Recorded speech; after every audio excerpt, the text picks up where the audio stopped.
மதியம் செஞ்ச சமையலை வந்து அவங்க மாமனாரும் மாமியாரும் ரொம்ப குறை சொல்லி சாப்பிட்றாங்க. இதனால் மலர் ரொம்ப டென்ஷன் ஆகிடுறாங்க. இங்கே மலரும் மதியம் வந்து சாப்பிட உட்காரும்போது மதி வந்து அமைதியாக இருக்காங்க. அதை பார்த்து மதி நீயா இது நம்பவே முடியல, அவங்க அவ்வளோ குறை சொல்கிறாங்க, நீ எதுவுமே சொல்லையேன்னொன்னே என்ன சொல்கிறது, அவங்க வேணும்னு குறை சொன்னேன், நானும் பார்த்துருந்தேன் ஆனால் எனக்கு சமய கோபமாக வந்துச்சு மதி.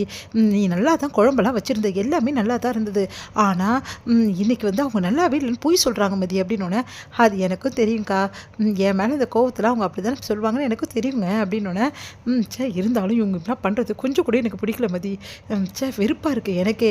அப்போ உனக்கு எப்படி இருக்கும், நீ எப்படி தான் இப்படி இருக்கியோன்னு எனக்கு ஒன்றுமே புரியல. நான் தான் பொறுமைசாலின்னு நினச்சேன், ஆனால் என்னோட நீ பொறுமைசாலியாக இருக்க. இங்கே பாருங்கள், எனக்கு எல்லா விஷயத்துக்குமே வந்து எதிர்த்து பேசணும் பெரியவங்களை அப்பெல்லாம் எண்ணம் கிடையாது. ஆனால் என்னை பொறுத்த வரைக்கும் தப்புனா வந்து கண்டிப்பாக வந்து கேட்கணும். அவங்க என் சமையலை குறை சொன்னாங்க, சரின்னு சொல்லிட்டு நானும் விட்டுட்டேன், சரி குறை சொல்லிட்டு போட்டோன்னு சொல்லிட்டு வேறு ஏதாவது பிரச்சனை பண்ணியிருந்தானா கண்டிப்பாக கேட்டிருப்பேன் அப்படின்றாங்க. ஆனால் எனக்கு கோவமாக வருது மதி, ஏன்னா சாப்பாடு நானும் வந்து இப்போ டேஸ்ட் பண்ணி பார்த்தேன், நல்லா தான் இருந்தது அப்படின்னு சொல்லிட்டு, பாரு எவ்வளோ சூப்பராக வச்சுருக்க தெரியுமா, உண்மையிலே சொன்னால் நல்லா தான் இருந்தது இன்றைக்கி சமையல். ஆனால் ஒரு வார்த்தை சொன்னாங்க, உன்னோட சமையலே எவ்வளோ நல்லா இருந்தது அப்படின்னு சொல்லிட்டு, அது ஒன்று தான் மதி அப்படின்னோடனே, இவ்வளோ நாள் சொன்னதே இல்லை, உனக்காக என்ன பாராட்டி நீ பேசிட்டாங்க அப்படின்னோடனே சிரிக்கிறாங்க மதி. அடுத்து 2 பேருமே சாப்பிட்றாங்க. சரி, சுரேஷ் சாப்பிடாம போனது உண்மையிலேயே சாப்பாடு பிடிக்காமல் இருந்திருக்காது, அவனுக்கு வேலை வந்துட்டுருக்கோம், அதனால தான் போயிருப்பான், நீ வந்து தப்பாக நினைக்காத மதி அப்படின்னோடனே, நான் அதை பற்றிலாம் யோசிக்கலைங்க அப்படின்னோடனே, சரி மதி அப்படின்றாங்க. அடுத்து வந்து சாப்பிட்டுட்டு இருக்கும்போதே கரெக்டாக அங்கே வந்துடுறாங்க அவங்க மாமியார். என்ன 2 பேரும் ஒன்றுமா சாப்பிட்டுருக்கீங்க, கதை பேசிட்டு எவ்வளோ நேரம் சாப்பிடுவீங்க, இங்கே பாரு மதி இன்னும் உனக்கு நிறைய வேலை இருக்குது அப்படின்றாங்க. வேலையா, இப்போ தானே சமையல்லாம் செஞ்சு முடிச்சா, எதுக்கத்த அப்படின்னோடனே, நீ அமைதியாக இருக்க மலரே, உன் வேலையை மட்டும் பாரு அப்படின்றாங்க. இங்கே பாரு துணியெல்லாம் அவ்வளோ ஊற வச்சுருக்குது, முதல்ல இருக்கிற துணியெல்லாம் வாஷிங் மிஷினில் போட்டு கொஞ்சம் துணி எடுத்து முதல்ல துவைச்சிடு, கையில் ஊற வச்சது கையில் கசக்கி போட்டுரு அப்படின்றாங்க. போய் பார்த்தாலும் இன்னர் வேர்லாம் இருக்குது, இங்கே பாருங்கள் வாஷிங் மிஷினில் துணியை போட்டேன், ஆனால் இன்னர் வேர்லாம் என்னால் துவைக்க முடியாது, ஏன் துவைச்சா என்ன உனக்கு பிரச்சனை, என்னால் துவைக்க முடியாதுங்கன்னொன்னே மலரும் சப்போர்ட் பண்ணிவிட்டு துவைக்க வேணாம்னு சொல்லிட்டு கூட்டிகிட்டு வந்துடுறாங்க. இதை பார்த்து அவங்க மாமியார் செம்ம கடுப்பாகிறாங்க. எல்லாருமே சாயந்தரம் வந்து வீட்டுக்கு வந்துடுறாங்க.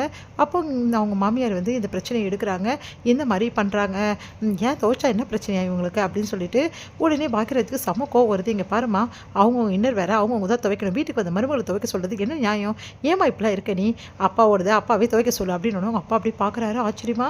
எல்லாருமே ஆச்சரியமாக பார்க்குறாங்க. பாத்தியா சுரேஷ், இந்த பாக்கியராஜ் இப்படி பேசுகிறான்னு சொல்லிட்டு முன்னாடியெல்லாம் இப்படி பேச மாட்டான், இப்போது இந்த மதி வந்ததுலேருந்து அவனுக்கும் ஓவராயிடுச்சு, எப்படி பொண்டாட்டிக்கு சப்போர்ட் பண்ணுறான் அப்படின்னோடனே, சுரேஷே பார்த்தல, இங்கே பார் இதில் துவைச்சி போட்டால் என்ன பிரச்சனை, மதியும் சரி மலரும் சரி அப்பாவோட துவைக்கிறதால தப்பு இல்லைல்ல அப்படின்னோடமா, அண்ணன் பேசுறது கரெக்டு தாம்மா, அவங்கவுங்க இன்னர் வேறு அவங்கவுங்க தான் துவைக்கணும், இதெல்லாம் தப்பு, அதனால தான் அண்ணன் சொல்லிட்டு போயிருக்கு, இதில் அண்ணன் பேசுகிறது எதுவும் தப்பு மாதிரி எனக்கு தோணலை அப்படி சொல்லிட்டு போகிறாரு.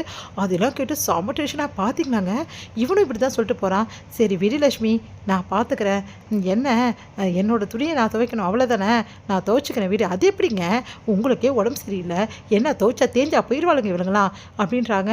இங்கே பாரு லட்சுமி, ஒன்று நான் துவைச்ச போடுறேன் அப்படியே நீ துவைச்சி போடு, நான் துவைக்கணுமா அப்படி சொல்லிட்டு லக்ஷ்மி அப்படியே டென்ஷன் ஆகுறாங்க. இங்கே வந்து என்ன பண்ணுறாங்க, பாக்கியராஜை வந்து அப்படியே பாராட்டுறாங்க. உண்மையிலே நினச்சி கூட பார்க்கலாங்க இந்த அளவு நீங்கள் பேசுவீங்கன்னு சொல்லிட்டு அப்படின்றாங்க. சரி விடு, நான் வந்து அப்படி பேசுனதுக்கு வந்து உண்மை தானே நான் பேசினேன் அப்படின்றாங்க. ஆனால் பாக்கியராஜ் இவ்வளோ நாள் கழித்து இப்போ தான் உனக்கு வீரம் வந்திருக்கு, இப்போ தான் உங்கள் அம்மா முன்னாடியும் உங்கள் அப்பா முன்னாடியும் என்னை விட்டு கொடுக்காமல் பேசுனீங்க, உண்மையிலே கிரேட் பாக்கியராஜ் நீ அப்படின்னு சொல்லிட்டு கொஞ்சிறாங்க. அப்பாடா இப்போ அது சொன்னியே, இது வரைக்கும் என்னை விட்டு கொடுத்துட்டு தான் சொல்லியிருக்கேன் அப்படின்னோட, ஆனால் இன்றைக்கி நீங்கள் நடந்தது அப்படி இருந்தது அப்படின்றாங்க.